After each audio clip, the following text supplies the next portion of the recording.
सबसे पहले तो आप यहाँ पर देख लीजिए अराउंड 1600 रुपीज का fall from its all time high which is around 35% आपको दिख रहा है। ऑल टाइम हाई से इतना स्टॉक गिर चुका है। सो थंबनेल में कोई क्लिकबेट नहीं है, आप खुद आकर चेक कर सकते हो। सो बेसिकली हम बात करने वाले हैं एक मिड कैप क्वालिटी स्टॉक की जो इतना ज्यादा गिर चुका है। और दोस्तों इतना ज्यादा गिर चुका है मतलब खराब है स्टॉक, ऐसा नहीं है। ये मिड कैप क्वालिटी स्टॉक्स की खामियां रहती है और खूबियां रहती है जिसके कारण स्टॉक तेजी से ऊपर बढ़ते हैं और तेजी से नीचे आते हैं। तो दोस्तों बहुत कुछ 5 से 6 रीजन इस वीडियो के जरिए आपको बताने की कोशिश करूंगा जो ये स्टॉक को आपको इस अपॉर्चुनिटी को ग्रैब करने के लिए हेल्प करेंगे। तो दोस्तों सबसे पहले तो मैं आपको बताता चलूं इसके रिटर्न्स कितने हैं। तो दोस्तों आपकी स्क्रीन के सामने इसके रिटर्न्स दिख रहे हैं। अगर आप देखो तो पिछले 10 साल में अराउंड 18,000% का रिटर्न आपको बनाकर दे चुका है ये स्टॉक। और सेंसेक्स ने कितना बनाया है? सेंसेक्स ने खाली 250% का रिटर्न बनाया है। तो sensex versus this stock is a good bet if the future prospect is still good. अगर आप देखोगे तो 10 साल की तो बात छोड़ ही दो, पिछले 5 साल में भी अराउंड 2500% का रिटर्न बनाकर दिया है और पिछले 4 साल में 1100% का रिटर्न बना के दिया है। प्लस 1 साल की भी बात करें तो मोर देन डबल हमें देखने मिल रहा है even after this wide and sharp fall. तो इतनी बड़ी फॉल जो 6 महीने में 10% दिख रही है, लेकिन मैंने चार्ट पर स्पेसिफिकली आपको बताया अराउंड 1600 पॉइंट की गिरावट है जो है 35% की। तो दोस्तों 35% गिरने के बाद भी 1 साल की अगर आप परसेंट देखो तो अराउंड 100% है, मतलब स्टॉक डबल हो चुका है। नाम बताऊंगा बट अगर आपको नाम देखना है तो वीडियो के एंड में चले जाना, नाम पता चल जाएगा। कुछ इंफॉर्मेशन नहीं मिलेगी, लॉस करके बैठोगे अगर आप एक रिटेल इन्वेस्टर हो या फिर अगर आप एक बिगिनर इन्वेस्टर हो। सो टू बी स्पेसिफिक कहना चाहूंगा पिछले 6 महीने पकड़ लो, 3 महीने, 1 महीने और 1 हफ्ते, हर टाइम पर कुछ चंद 7-8 महीनों में ये स्टॉक ने करेक्शन दिखाया है। अब दोस्तों कोई भी स्टॉक को बाय और सेल करने से पहले उसकी क्वालिटी देखनी रहती है। अब वो क्वालिटी अगर हम थोड़े लॉन्ग टर्म इन्वेस्टर है, अगर हम लॉन्ग टर्म इन्वेस्टर है तो क्वालिटी हमें कैसे पता चलेगी कि ये स्टॉक गिर रहा है। अब ये स्टॉक गिर रहा है तो ये स्टॉक को हम अच्छा कैसे मान ले, ये एक क्वेश्चन अराइज हो जाता है कि लगातार अगर कोई स्टॉक गिर रहा है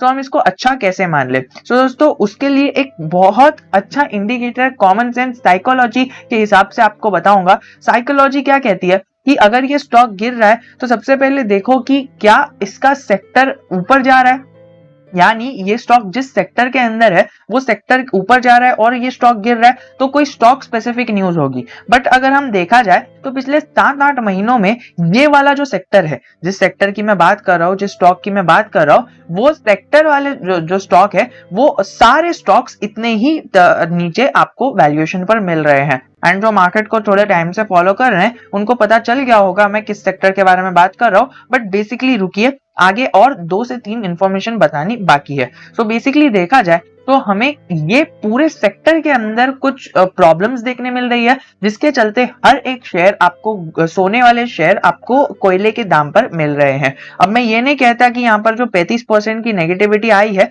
ये 35 से 60% भी जा सकता है। अगर हम बात करें किसी और स्टॉक की तो हमें ये अभी 35% की नेगेटिविटी दिख रही है। बट अगर हम थोड़ा सा और आगे जाएं और इसको लंबा टाइम फ्रेम पकड़े तो ये ऑल टाइम वाला टाइम फ्रेम है। एंड इसके अंदर अगर मैं बताता चलूं आपको तो अगर आप यहाँ वाली गिरावट देखोगे, बहुत लंबा चार्ट है इसीलिए आपको दिख नहीं रहा होगा। तो यहाँ से अगर आप एकदम अच्छी तरह से इसको एडजस्ट करोगे तो आपको पता चलेगा कि पहले भी ये स्टॉक 40% नीचे आ चुका था। ये इसी रेंज की बात कर रहा हूँ। एंड इस टाइम पर भी पूरा सेक्टर जो केमिकल सेक्टर था वो नीचे था। और आज ये स्टॉक को देख लो किस तेजी से, किस रफ्तार से ऊपर गया है। अब जिस रफ्तार से अगर ये स्टॉक ऊपर जाएगा उसी रफ्तार से वो स्टॉक नीचे भी आएगा। तो हमारे ये स्टॉक को नीचे जाने की 2 वजह अभी तक हमने समझ ली। पहली बात तो ये है कि पूरा सेक्टर ही नीचे है जिसकी वजह से ये स्टॉक नीचे आ रहा है, जो एक अच्छी बात है हमारे बाइंग डिसीजन के लिए। सेकंड बात ये हो जाती है कि यहाँ पर हमें एक चीज देखने मिल रही है कि पिछली बार जब इसने एक नेगेटिविटी दिखाई थी तब जाकर कई सारे रिटेल इन्वेस्टर्स ने यहाँ ऊपर लेवल पर बाय किया था और निचले लेवल पर सेल कर दिया था। और फिर बाद में इन्होंने यही कोविड के टाइम पर पछताया कि उस टाइम पर हमने इस स्टॉक को सेल क्यों किया। तो दोस्तों बेसिकली वही चीज अभी हमें रिपीट होते हुए देखने मिल रही है, क्योंकि देखिए ऑपरेटर्स को एकदम अच्छे से पता है कि रिटेल इन्वेस्टर्स क्या चाहते हैं। तो वो क्या करते हैं, हमेशा जब ये टॉप लेवल पर पहुंच जाता है तभी ऐसी ट्रिक आजमाते हैं जिसकी वजह से ऊपर के लेवल से रिटेल इन्वेस्टर्स बेच देते हैं एंड फिर बाद में ऊपर के लेवल पे खरीद लेते हैं एंड देन उसी लेवल से गिराना डंप करना चालू करते हैं। जब तक आप बेचोगे नहीं तब तक वो गिरते रहेगा। और फिर आपने देखा होगा कि जिस दिन आपने बेच दिया उसके अगले दिन या फिर उसके अगले हफ्ते से ही वो बढ़ना चालू हो जाएगा एंड देन रिग्रेट हो जाता है कि पहले कुछ टाइम और होल्ड कर लिया होता। तो दोस्तों ये आपकी गलती नहीं है, बस आपको एक चीज आनी चाहिए, अपने रिसर्च पर भरोसा होना चाहिए। अगर आपने टेलीग्राम पर किसी की टिप ले ली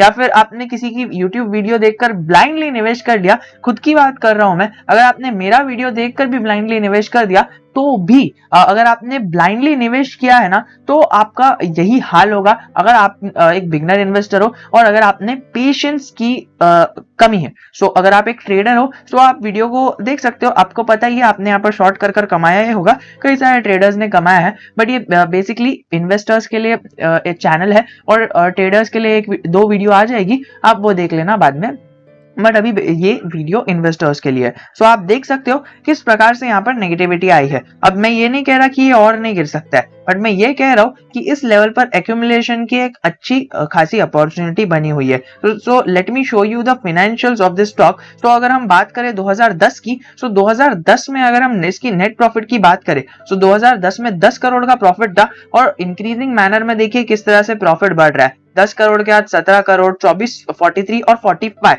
सीधा बढ़ रहा है। और खाली इसका रेंज देखना, 45 के बाद 50, फिर 64, 84, फिर 84 के बाद सीधा यहाँ पर हमें दुगना होते हुए देखने मिला एंड यहाँ पर फिर से दुगना एंड देन यहाँ पर हमें 300 करोड़ के आसपास देखने मिल रहा है। सो बेसिकली अभी भी देखा जाए तो पिछले सारे सालों का मिलाकर भी देखे ना तो हमें अभी भी ये पॉजिटिव में देखने मिल रहा है, कुछ भी नेगेटिव इसके नेट प्रॉफिट के अंदर नहीं हुआ है। तो नेगेटिविटी इसके जो बैलेंस शीट है वो बैलेंस शीट उसी प्रकार से स्ट्रांग है, बट नेगेटिविटी आ रही है पूरे सेक्टर के अंदर। That is the only reason why the stock is falling. और अगर आप यहाँ पर प्रॉफिट बिफोर टैक्स देख लो या फिर अगर आप यहाँ पर ऑपरेटिंग प्रॉफिट मार्जिन भी देख लो ना, तो यहाँ पर पहले 14% की थी, फिर वो बढ़कर 18% की हो गई एंड देन फिर ग्रेजुअली बढ़कर हमें 35 और 31% की भी देखने मिल रही है। सो ये एक बहुत अच्छी अपॉर्चुनिटी है, आपको इसको मिस नहीं करना चाहिए। तो आप अपनी रिसर्च कर ही इन्वेस्टमेंट करना, बट मेरा काम है आप तक अपॉर्चुनिटीज पहुंचाना। प्लस अगर हम यहाँ पर देखें